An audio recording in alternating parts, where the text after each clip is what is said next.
President Trump shaking up the Federal Trade Commission with a controversial pair of firings.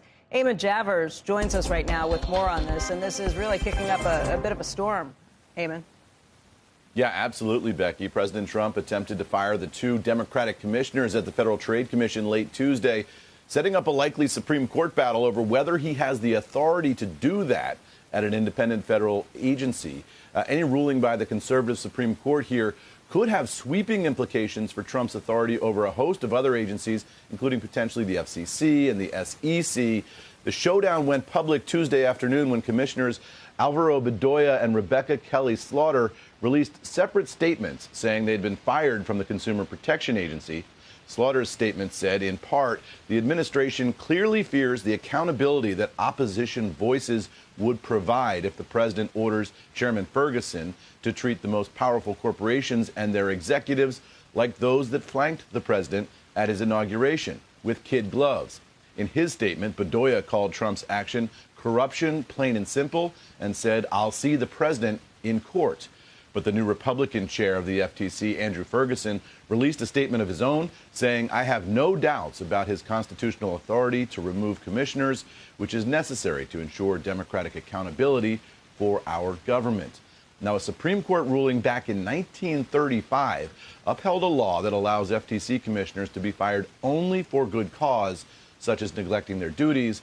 But now the question is whether this court will overturn that precedent and grant the president's sweeping new authorities. There's also the question of what Trump intends to do with this newfound power at the FTC if he gets it, guys. Back over to you. Eamon, this is a pretty clear test. It sounds like the Trump administration wants this to be taken up by the Supreme Court because, again, that ruling is fairly clear from 90 years ago that you can't do just this.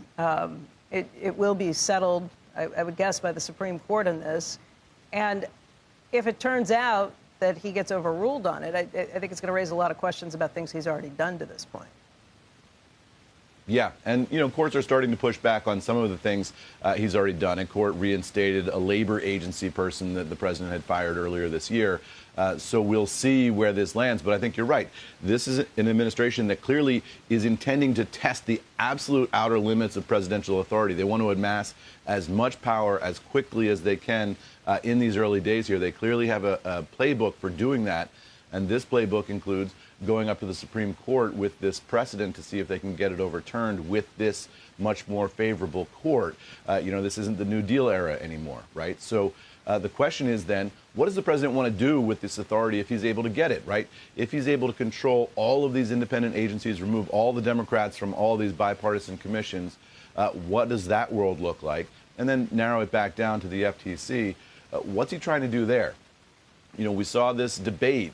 And you guys and I were talking about this just yesterday on your program. What does the president want to do here? Does he want to be a conservative populist who's skeptical of broad corporate authority?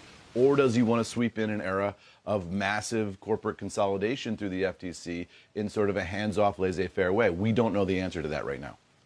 Andrew Ferguson, as you mentioned, the FTC commissioner, chairman, now defending what he was saying. But very recently on a Bloomberg podcast, Ferguson was saying that when he was in the minority, he thought it was very useful. He wrote over 400 dissenting opinions challenging the rest of it. And he thought that bipartisanship was kind of the answer and that it was valuable to have these dissenting opinions that were put through, even if you couldn't control how the vote went. Yep. Yeah. And when we talked to him last week, he said that he acknowledges that the president of the United States is his boss and he's not entirely independent. So